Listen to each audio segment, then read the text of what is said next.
ఈ అప్రూటింగ్ అనేది వ్యక్తిగతంగా జరగవచ్చు, వ్యక్తిగతంగా తప్పిపోయిన కుమారుడికి జరిగినట్లు, కుటుంబ పరంగా జరగవచ్చు, నయోమి ఎలీమెలెక్ జరిగినట్లు, సంఘానికి జరిగినట్లు కూడా జరగవచ్చు. The whole church can be uprooted. The whole church, సంఘం మొత్తం అప్రూట్ అయిపోతుంది. ఊరికా బాబు అలానే పిచ్చ పిచ్చ బాగులు బాగదు, ఉన్నదే నీకు బైబిల్ నుంచి ఎగ్జాంపుల్ చెప్తా. అప్రూట్ అయినటువంటి చర్చ్ గురించి మాట్లాడతా. ప్రకటన గ్రంథం 2వ అధ్యాయం 1వ వచనం నుంచి 7వ వచనం. అప్రూట్ అయిన సంఘం అదే. ఆ సంఘం పేరేంటి? ఎఫెసు సంఘం. ఎఫెసులో ఉన్నటువంటి సంఘానికి దేవుడు చెప్తున్నాడు, నువ్వు గొప్ప బోధలు బోధించావు, గొప్ప వాక్యాన్ని బోధించావు, ధర్మశాస్త్రం నీకు బాగా తెలుసు, థియాలజీ నీకు తెలిసినంత ఎవరికి లేడు, ఈ ప్రాంతానికి సువార్త చెప్పడానికి నువ్వు ఎపిక్ సెంటర్వి, నువ్వు మిషన్ సెంటర్వి, సువార్తను ఇక్కడి నుంచే చాలా చోట్లకు వెళ్ళాయి. బైబిల్లో కొత్త నిబంధనలో 8 గ్రంథాలు ఈ పట్టణం నుంచే రాశారు, నువ్వు తోపు, నువ్వు గ్రేటు. ఇవన్నీ దేవుడు చెప్పాడు. చెప్పి ఆయన అనే మాట చూడండి, 5వ వచనం, ప్రకటన గ్రంథం 2వ అధ్యాయం 5వ వచనం. నీవు చూడండి జాగ్రత్తగా, నేను చాలా స్లోగా చదువుతా. నీవు ఏ స్థితిలో నుండి పడితివో అక్కడ అప్రూట్ అయ్యావు. నువ్వు నీకు స్థితి ఉండేది, దాన్ని తెంపుకొని బయటకు వచ్చావు. ఇది ఒక వ్యక్తితో మాట్లాడుతున్నాడా? కాదు. ఒక కుటుంబంతో మాట్లాడుతున్నాడా? కాదు. ఒక సంఘంతో మాట్లాడతాడు. He speaking to a church. The whole church got it uprooted. నువ్వు ఏ స్థితిలో నుండి పడితివో అది జ్ఞాపకము చేసుకొని మారు మనసు పొంది, మొదటిది జ్ఞాపకము చేసుకొని, రిమెంబర్. మారు మనసు పొంది, రిపెంట్.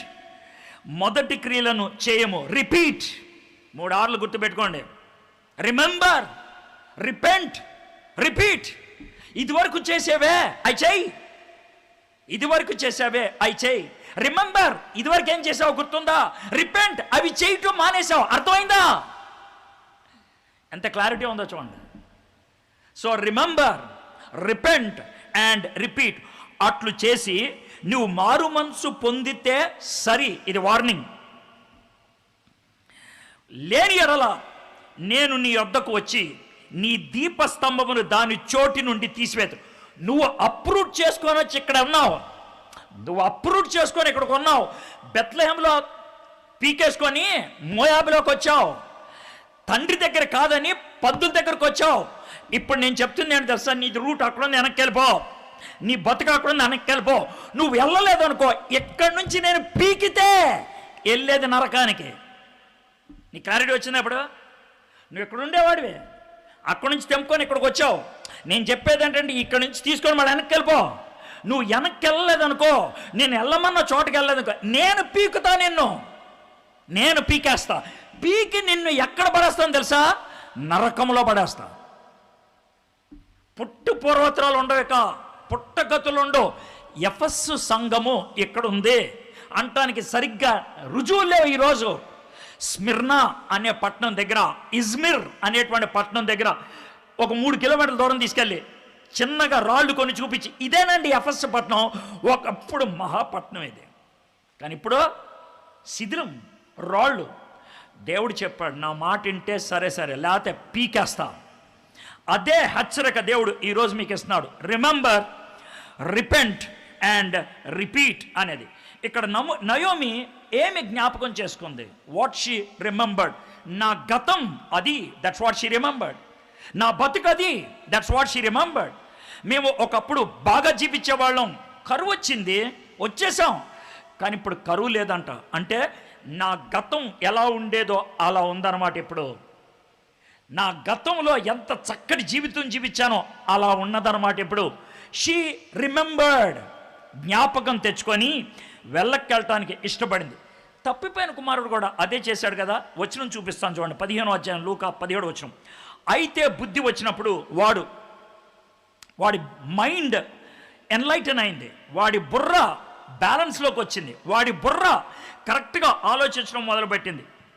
ఆలోచిస్తే ఏమన్నాడు? నా తండ్రి యొద్ద ఇల్లు గుర్తుపెట్టుకున్నాడు, ఎంతోమంది కూలి వాండ్రకి అన్నము సమృద్ధిగా ఉంది, నేనైతే ఇక్కడ ఆకలితో చచ్చిపోతున్నాను. అక్కడి నుంచి అప్రూట్ అయ్యొచ్చాను నేను. He remembered. ఆ విషయం గుర్తుపెట్టుకోండి. ఒక్కొక్కరికి ఒక్కో చోట గుర్తు వస్తుంది. పంది దగ్గరికి వెళ్తే కానీ వీడికి గుర్తు రాల. పంది దగ్గరికి వెళ్తే కానీ ఇటు గుర్తురాలా. సంసోనికి కళ్ళు పీకేసి పప్పు రుబ్బు పెడితే కానీ గుర్తుకు రాలా. సంసోనికి దావీదికి వాళ్ళ కొడుకుని చంపితే కానీ గుర్తుకు రాలా. దావీదికి వాళ్ళ కొడుకుని చంపితే కానీ గుర్తుకు రాలా. నిన్నేం చేస్తే దేవుడు నీకు గుర్తొస్తుందో నాకు తెలియదు. మరి నిన్నేం చేస్తే గుర్తొస్తుందో. ఇంకొక ఆయనకి ఎక్కడ గుర్తొచ్చిందో చూడండి, అది చాలా స్ట్రేంజ్ ప్లేస్. అక్కడ కూడా గుర్తొస్తుందా? మరి వచ్చింది. ఏం చేద్దాం? యోనా గ్రంథం 2వ అధ్యాయం. ఆయనకి ఎక్కడున్నప్పుడు గుర్తొచ్చింది? చేప కడుపులో ఉన్నప్పుడు గుర్తొచ్చింది. చేప కడుపు. మీకు ఆ పదం వినిపిస్తాను చూడండి. యోనా 2:7. కోపములో నుండి నా ప్రాణము నాలో మోర్చెల్లగా నేను యెహోవాను జ్ఞాపకము చేసుకొంటిని. నేను యెహోవాను జ్ఞాపకము చేసుకొంటిని. నేను మిమ్మల్ని అడుగుతున్నటువంటి ప్రాముఖ్యమైన ప్రశ్న, when will you remember the name of the lord? ఎప్పుడు వస్తుంది నీకు గుర్తు? ఏ పరిస్థితిలోకి వచ్చేదాకా దేవుడు నీకు గుర్తురాడు. ఇంకా మాటలు చెప్పాలంటే ఎప్పటిదాకా నీకు దేవుడు గుర్తురాడు. మీరు చెప్పే సాక్ష్యాలు చెప్తున్నాయి, మీరు దేవుడిని ఎప్పుడు ఆలోచిస్తారో. ఎలా చెప్పండి రా, ఓ సాక్ష్యం చెప్తాను మీకు. ఊరిన మోడల్. నా జీవితం చాలా కష్టతరం అయిపోయిందండి. డాక్టర్ల దగ్గరికి వెళ్ళాను, పని అవ్వలేదండి. నేను అప్పుల్లో కూడా వెళ్ళానండి, పని అవ్వలేదండి. పెద్ద పెద్ద వాళ్ళకి చెప్పానండి, పని అవ్వలేదండి. డబ్బులన్నీ ఖర్చు పెట్టానండి, పని అవ్వలేదు. అప్పుడు దేవుడు గుర్తొచ్చాడండి. ఏంటంటారు? చాలా సాక్ష్యాలు. ఏ అప్పుడు దాకా దేవుడు గుర్తురాలా? లేదండి, అప్పుడే గుర్తొచ్చాడండి. ఏ డబ్బులతో పని అయిపోద్ది అనుకున్నా, రాజమండ్రి హాస్పిటల్లో పని అయిపోద్ది అనుకున్నా, కాదనుకుంటే అపోలో హైదరాబాద్లో పని అవుద్ది అనుకున్నా, అవ్వలేదు సార్. ఇంకప్పుడు దేవుడు గుర్తొచ్చాడు. సిగ్గులేదు నీకు? సిగ్గు ఉందా? దేవుడు నీకు స్టెప్ని అన్నమాట. స్టెప్ని ఎప్పుడు గుర్తొస్తుంది తెలుసా? చాలామంది స్టెప్ని గురించి బాధపడేది ఏంటి చెప్తాను చూడండి. నేను చాలాసార్లు అనుభవించాను, అందుకని చెప్తున్నా. చాలా సీరియస్గా కారు వెళ్ళిపోతూ ఉంటుంది, ఎక్కడో కස්සని గాలి అయిపోద్ది. అయిపోయిన తర్వాత ఆ డిక్కీ తీసి టైర్ తీసి, అబ్బా దీంట్లో కూడా గాలి లేదురా, అప్పుడు గుర్తొస్తుంది. అది పరిస్థితి. పైగా వాడు సిగ్గు లేకుండా వచ్చే సాక్ష్యం చెప్పాను, కారు ఆగిపోయింది, మా స్టెప్నికి కూడా గాలి లేదు, సిగ్గులేదు నీకు? దానికి మళ్ళీ సాక్ష్యం. నేను చెప్పాను నిజమే కదా.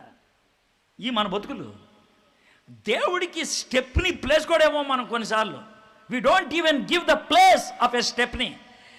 కానీ నయోమికి గుర్తొచ్చింది. She remembered and she want to go back. నేను పొద్దున్న కూర్చొని ఆలోచిస్తూ ఉన్నాను. ముందు ముగ్గురు నడుచుకుంటూ వెళ్తూ ఉన్నారు. ఎవరు? Naomi, Orpah, Ruth. కొంచెం దూరం వెళ్ళిన తర్వాత ఓర్ఫా వెనక్కి వచ్చింది. నయోమి, రూతు వెళ్తూ ఉన్నారు ఇద్దరు. మామూలు మన భాషలో చెప్తున్నాను, ఈ ఇద్దరిలో ఎవరి నడక భారంగా ఉంటుంది, ఎవరి నడక తేలిగ్గా ఉంటుంది? మీరు ఆలోచించుకొని చెప్పండి. ఎవరి నడక వెనక్కి వెళ్తుంది? నయోమి. రూతు వెళ్తుంది నయోమితో పాటు. ఎవరి నడక భారంగా ఉంటుంది, ఎవరి నడక తేలిగ్గా ఉంటుంది? నయోమి నడక చాలా భారంగా ఉంటుంది. ఎందుకో తెలుసా? అడిగెళ్ళింది, ఇలా అయిపోయావు నువ్వు అంటారేమో. అప్పుడేదో మళ్ళీ ముఖం చూపించనని వెళ్ళావు కదా అంటారేమో. అప్పుడు ఉండమ్మా 2 రోజులంటే చీకొట్టి వెళ్ళావు కదా అడుగుతారేమో. చాలా భారంగా అడుగులు వేసుకుంటూ వెళ్తుంది నయోమి. కానీ రూత్ ఎక్సైట్మెంట్ వెళ్తుంది, కొత్త ఊరు కదా, ఎక్సైట్మెంట్తో. ఎందుకని ఈ మాట చెప్తున్నాను తెలుసా? ఒకసారి ప్రభు దగ్గరకు వచ్చి, జాగ్రత్త వినండి మాట, ఒకసారి ప్రభు దగ్గరకు వచ్చి ఏ కారణం చేత అయినా విశ్వాసంలోంచి పక్కకు వస్తే బ్యాక్ స్లిడెన్నెస్ అంటారు, దాన్నే వెనకంజే వేయటం అంటారు, విశ్వాసం నుంచి కాస్త పక్కకు జారిపోవటం అంటారు, విశ్వాసంలో కాస్త వెనకపడటం అంటారు. ఒకవేళ అలాంటిది జరిగితే, అలాంటి వాళ్ళని దేవుడు దెబ్బ కొడితే, అలాంటి వాళ్ళు వెనక్కి రావాలనుకుంటే it will be more painful. నేను చాలా స్పష్టంగా చెప్తున్నా. ఒక కొత్తగా యేసు ప్రభువుని అంగీకరించడం అనేది ఎక్సైటింగ్ ఉంటుంది. కానీ అంగీకరించి దూరం వెళ్ళి మళ్ళీ రావటం అంటే చాలా పెయిన్ఫుల్గా ఉంటుంది. It's very painful. నయోమి చాలా కష్టంగా వెనక్కి వెళ్తూ ఉంది. తన మైండ్లో రకరకాలైనటువంటి స్వరాలు వినబడతా ఉన్నాయి. But let me tell you one thing, చాలా పెయిన్ఫుల్ దాంట్లో ఏంటో తెలుసా, ఈ పని మీలో చాలామంది చేయరు, అందుకే మాట చెప్తున్నాను, జాగ్రత్త వినండి. I'm going to tell you something that's very very important, happens every day in your life. నీ జీవితంలో విశ్వాసం నుంచి పక్కకి వెళ్తా ఉన్నప్పుడు దేవుడు మొట్టమొదటిగా వినిపించే స్వరం బయట నుంచి నాలాంటోడు వాగుతాడు. అది వినకపోతే దేవుడు వినిపించేది లాన్ నుంచి. బయటది వినలా, పోనీ లాన్ దాన్ని అంటావా? బయట ఎవడో చెప్తే వినలా, లోన నీ మనస్సే నీకు చెప్తుంటే వింటావా? బయటది వినలేదు, లోన్ది కూడా వినలేదు, పోతావు. లోన్ది వినటానికి మనకి టైం లేదు, లోన్ది వినటానికి అట్మాస్ఫియర్ లేదు, లోన్ది వినటానికి అవకాశం లేదు. ఎందుకు లేదు అని అంటే, సౌండ్ లేని ప్రపంచంలో మనం జీవించలేం, పదాలు లేని ప్రపంచంలో జీవించలేం. చెవులో ఇయర్ ఫోన్ ఉండాలి, ఎప్పుడు ఏదో ఒక స్వరం వినాలి, ఎప్పుడు ఎవరో ఒకరు మాటలు వినాలి, టీవీలో ఏదో ఒకటి వింటూనే ఉండాలి. ఆ సౌండ్ నాకు వినకపోతే, కరెంటు పోతే, శబ్దం లేకపోతే, నిశ్శబ్దంగా ఉంటే, నా గుండె చప్పుడు నాకు వినబడితే నేను తట్టుకోలేను. మందు కొట్టేయాలి, సిగరెట్ తాగేయాలి, ఎవడెవడితో మాట్లాడాలి. మీరు ఎప్పుడైనా హారర్ సినిమా చూసారా? హారర్ సినిమాలో హారర్ని చూపించకముందు చేసే పని అని తెలుసా? సైలెన్స్ ఉంటుంది. 1 minute ఉంటుందేమో సైలెన్స్, మేబీ 30 seconds ఉంటుందేమో సైలెన్స్. ఆ 30 సెకండ్ల సైలెన్స్ ఒక హీరో లేకపోతే ఒక హీరోయిన్ ఒక గదిలోకి వెళ్తుంది, కిర్ తలుపు తెరుచుకుంటుంది, నీడ మాత్రం కనబడుతూ ఉంటుంది.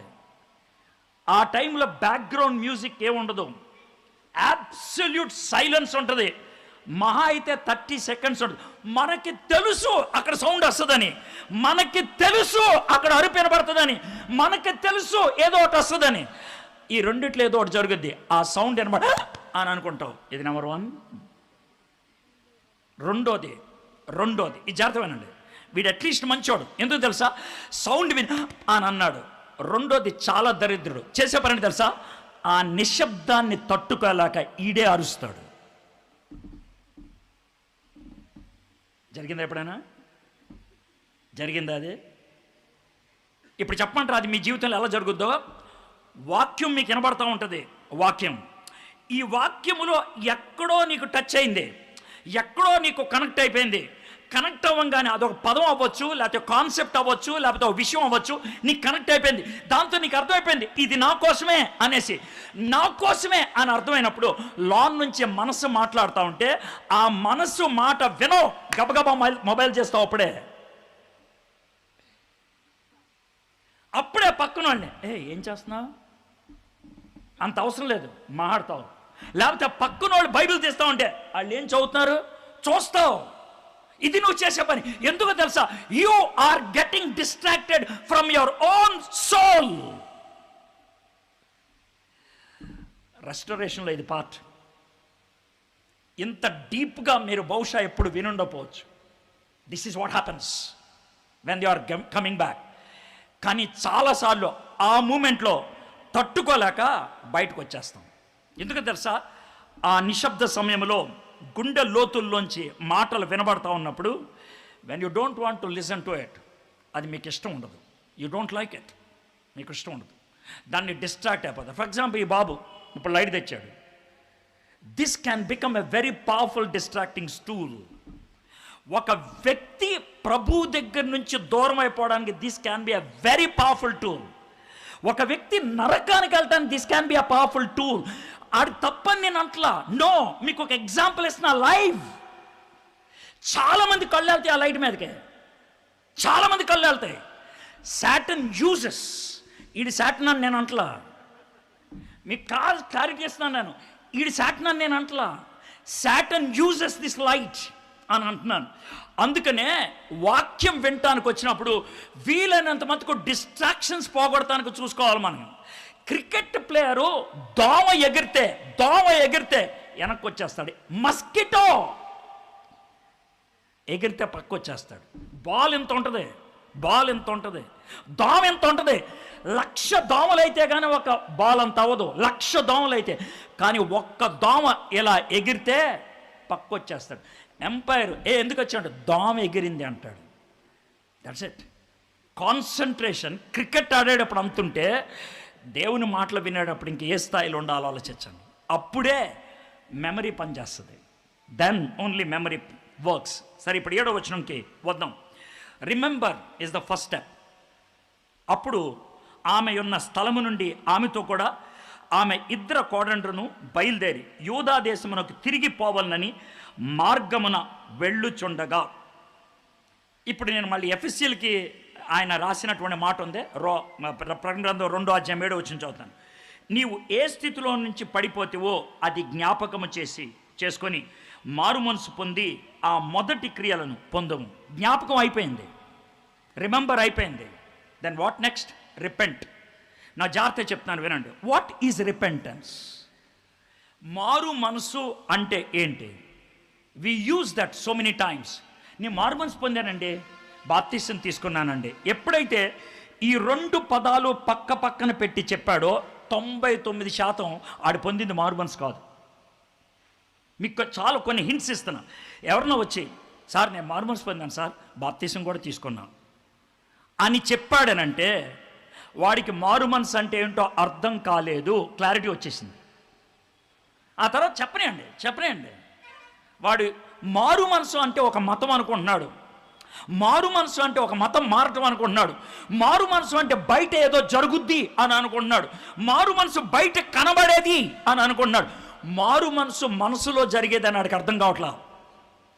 అందుకనే బాప్తిస్మము అనే పదాన్ని ఉపయోగించాడు. అయితే మారు మనసు అన్నదాన్ని ఇక్కడికి ఎందుకు తెచ్చానంటే, ఇప్పుడు మళ్ళీసారి చదువుదాం చూడండి. 7వ వచనం. అప్పుడు ఆమె ఉన్న స్థలము నుండి, జాగ్రత్త వినండి, అప్పుడు ఆమె ఉన్న స్థలము నుండి ఆమెతో కూడా ఆమె 2 కోడండ్రును బయలుదేరి, ఉన్న స్థలం బయలుదేరి యోధా దేశమునకు తిరిగి పోవాలని మార్గమున వెళ్ళుచుండగా. ఎన్ని వర్డ్స్ ఉన్నాయో పవర్ఫుల్గా. నయోమి ఇక్కడ ఉంది, మోయాబులో సమాచారం వచ్చింది, లోన ఆ వర్తమానం ప్రాసెస్ అయింది. ఆహా, బెత్లెహేంలో ఫుడ్ దొరుకుతుందా, అయితే ఇప్పుడు నేను బెత్లెహేంకి వెళ్తా.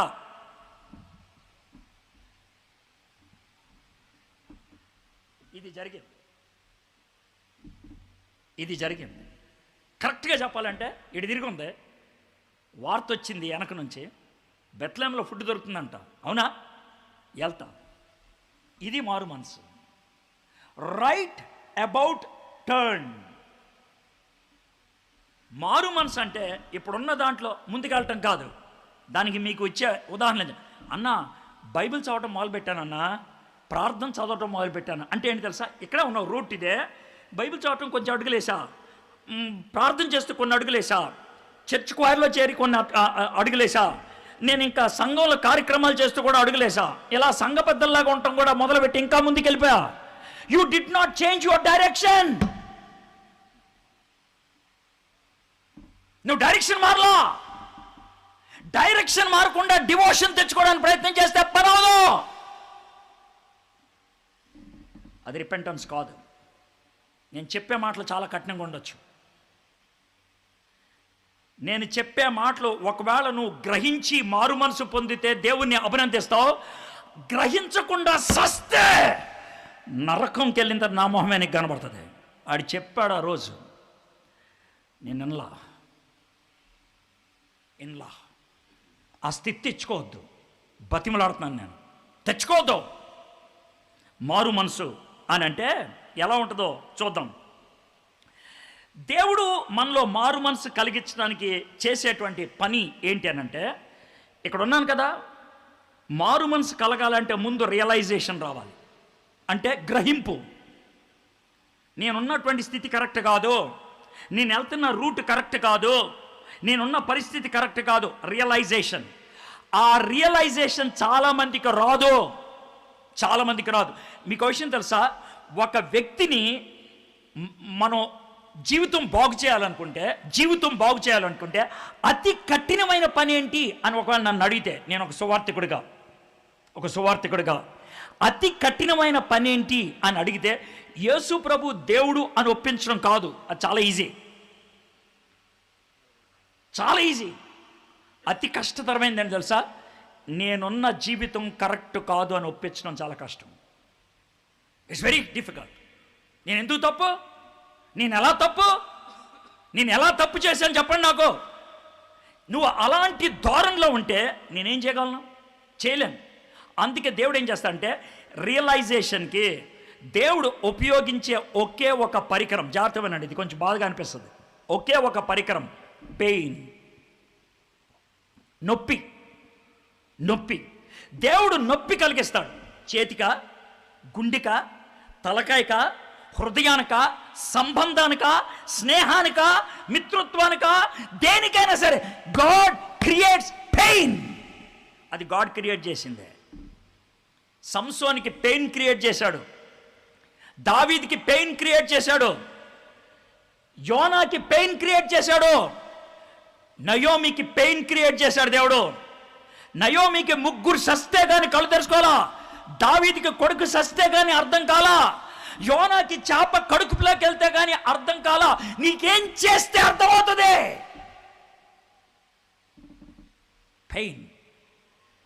Pain is very good. Pain చాలా మంచిది. ఎందుకు సార్ మంచిది అంటారేమో. Pain is good for protection. నొప్పి భద్రతకు ఉపయోగపడుతుంది. నువ్వు దాని మీద చెయ్యేసావు, అది ఇస్త్రీ పెట్టి, వేడిగా ఉన్న ఇస్త్రీ పెట్టి కాల్తే కనుక అంతేస్తావు. Pain helps you to protect yourself. Pain is good for protection. రెండోది, పెయిన్ ఎందుకు పనికి వస్తుంది తెలుసా?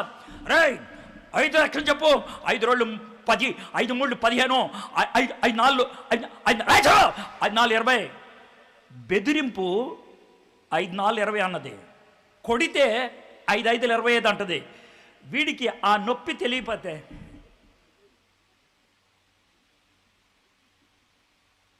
ఎలా ఉంటుంది చెప్పండి నాకు ఒకసారి. ఎలా ఉంటుంది? నువ్వు టీచర్వే, నువ్వు అని కొడుతున్నావు, నువ్వు అని తిడుతున్నావు, నువ్వు అని అంటే ఎలా ఉంటుంది? మిమ్మల్ని చూస్తే కూడా నాకు అలాగే ఉంటుంది. మీకు అర్థమైందో లేదు నాకు తెలియదు, నాకు అలాగే అనిపిస్తుంది.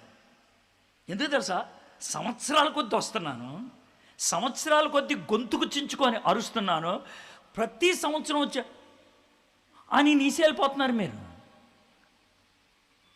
There is no change, there is no provocation, there is no response. ఎంత చిరాకు అనిపిస్తుంది.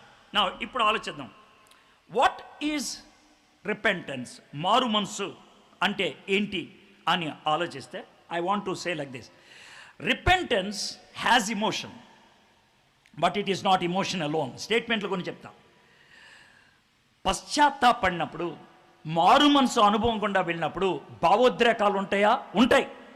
కానీ భావోద్రేకం ఒక్కటే కాదు, భావోద్రేకం ఒక భాగం మాత్రమే. It's only a part. భావోద్రేకం హార్ట్కి సంబంధించింది. కాబట్టి మారు మనసు సమయంలో హార్ట్ ఇన్వాల్వ్ అయి ఉంటుందా? ఉంటుంది. హృదయం ఇన్వాల్వ్ అవుతుందా? ఉంటుంది. అయితే కేవలము హృదయంతో మారు మనసు పొందితే, జాగ్రత్త వినండి, అది భావోద్రేకంతో మారు మనసు పొందితే అని బాగా ప్రార్థన చేస్తారు. 4 రోజుల తర్వాత మామూలుగా ఉంటారు. ఏమంటారు తెలుసా? అన్నా మీటింగ్ అయిన తర్వాత 2-3 రోజులు బాగుందన్నా, ఆ తర్వాత మళ్ళీ మామూలు అయిపోయిందన్నా, ఏంటో అర్థం కావట్లేదన్నా. It's only emotion. ఎమోషన్ చెడ్డదంటానా? కాదు. ఇమోషన్ ఒక్కటే పనికిరాదు, అది చెడ్డదేం కాదు. It is not enough, it needs more than that. అయితే అది డ్రైనెస్ని క్రియేట్ చేస్తుంది. డెసిషన్ మేకింగ్ హార్ట్లోంచి వస్తే కనుక బుర్ర ఉండదు, బుర్రలోంచి వస్తే కనుక హార్ట్ ఉండదు. బుర్ర హార్ట్ కలిస్తే కనుక మార్పు అవుతుంది. It needs both heart and mind.